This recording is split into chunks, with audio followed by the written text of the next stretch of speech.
past needs resolution. What's past is prologue. Hey there, my spacefaring bounty hunters! Today we're diving into the cosmic abyss of one of the most iconic video games of all time.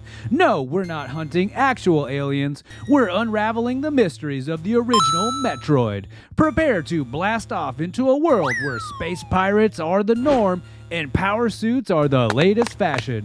And because I know you love the secret as much as Samus loves missile upgrades, stick around for a reveal that's as shocking as finding out your friendly neighborhood bounty hunter isn't the guy you expected under that helmet. Yes, we're talking about a reveal that left gamers in the 80s more flabbergasted than a Metroid caught in the ice beam. Let's lock and load because this is one mission you won't want to skip. When Metroid first hit the scene in 1986, it wasn't just another blip on the gaming radar. It was a supernova that reshaped the landscape of video gaming. Developed by Nintendo's R&D1 team, the brains behind this operation had a vision that was light years ahead of its time. But how did they transform this vision into a reality that would enthrall players for decades? The inspiration for Metroid came from a cocktail of sources, but one influence stood out among the rest: Ridley Scott's horror masterpiece, Alien. The developers wanted to capture the same eerie, isolating atmosphere of being alone in space, facing unknown horrors. This led to the creation of Planet Zebes, a maze-like world filled with danger at every turn, mirroring the dread and suspense of Scott's cinematic universe. But crafting such an immersive experience came with its own set of challenges. The R&D1 team pushed the NES to its limits, pioneering a non-linear approach to gameplay that was unheard of at the time. Instead of following a straightforward path, players were encouraged to explore, backtrack, and unlock new areas as they acquired upgrades for Samus's suit. This gameplay mechanic not only set Metroid apart, but also laid the groundwork for what would later be known as the Metroidvania genre. The developers themselves were a team of visionaries. Directed by Yoshio Sakamoto and produced by Gunpei Yokai, the team was determined to blend exploration, action, and story in a way that had never been done before. Sakamoto's creative direction and Yokoi's innovative approach to game design were a match made in space heaven. They insisted on creating a game that was challenging yet rewarding, embedding secrets and shortcuts throughout Planet Zebes for the most dedicated players to discover. One of the most groundbreaking aspects of Metroid was its protagonist, Samus Aran, in a twist that shocked players around the world, challenging the stereotypes of the era, but more on this later. The truth is, in the cosmic expanse of video game history, few characters have left a mark as indelible as Samus, the intrepid bounty hunter at the heart of Metroid. Clad in her iconic power suit, Samus became not just a character, but an icon, symbolizing mystery, strength, and a break from the convention that was as bold as unexpected.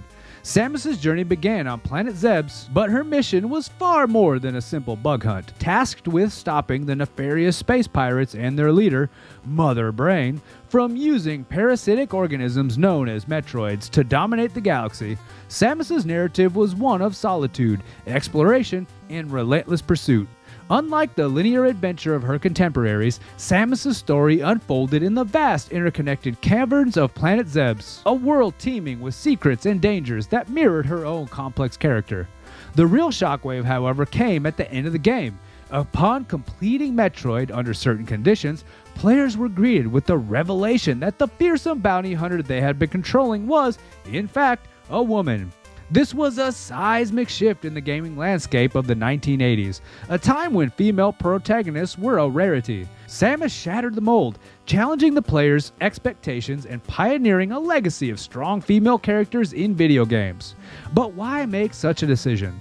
The developers, in a move as daring as Samus herself, wanted to surprise players and subvert the prevailing norms of the era.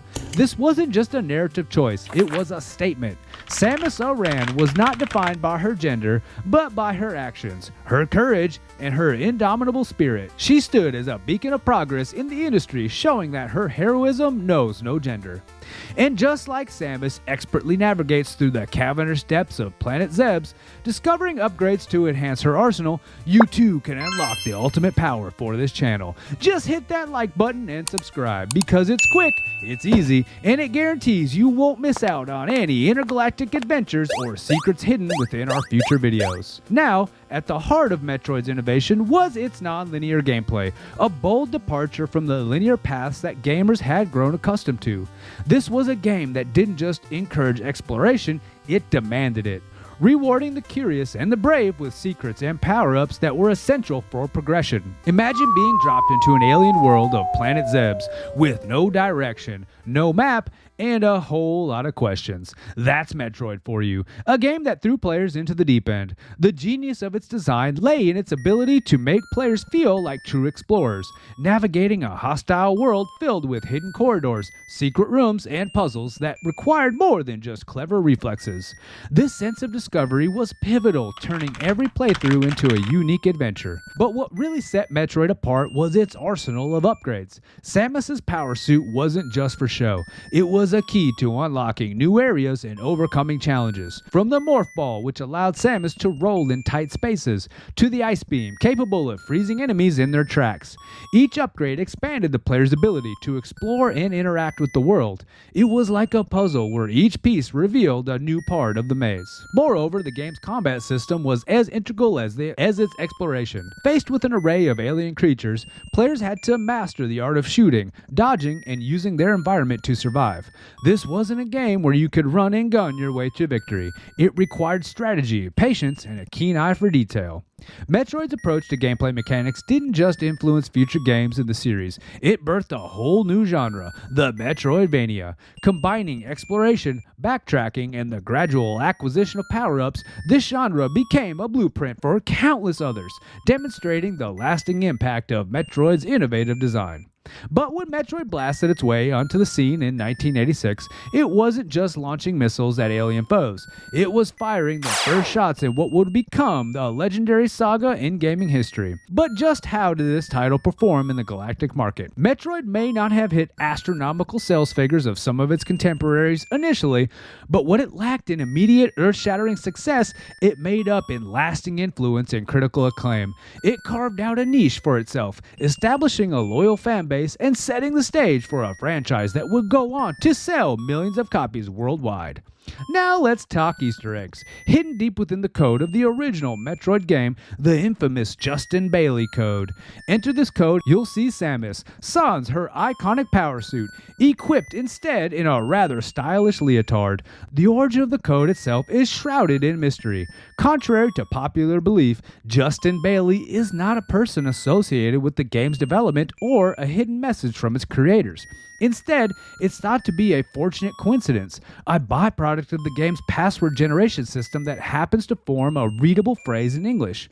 The term Bailey is British slang for swimsuit, leading some to speculate that the password's effect was an intentional Easter egg, but this connection remains speculative. If you know the secret origin between this secret password, let us know in the comments. And it may go down as a mystery never solved. And there you have it, fellow intergalactic explorers, the epic saga of Metroid, a journey that took us from the dark depths of Planet Zebes to the heights of gaming legend. We've battled space pirates, uncovered secrets hidden in the code like lost artifacts, and discovered that sometimes the most powerful weapon in our arsenal is a well-placed Easter egg. Remember, in the vast universe of video games, Metroid shines as a beacon of innovation, challenging us to explore, adapt, and look beyond the visor. So, the next time you suit up with Samus, take a moment to appreciate the galaxy of surprises that await, because in the world of Metroid, the only thing more infinite than space is the potential for discovery. Now, if only finding those last few missile upgrades were as easy as subscribing to this channel. Safe travels, Space Hunters! If you enjoyed uncovering the history of Metroid, click this video here to see more from the Retro Reload. And as always, thank you for watching.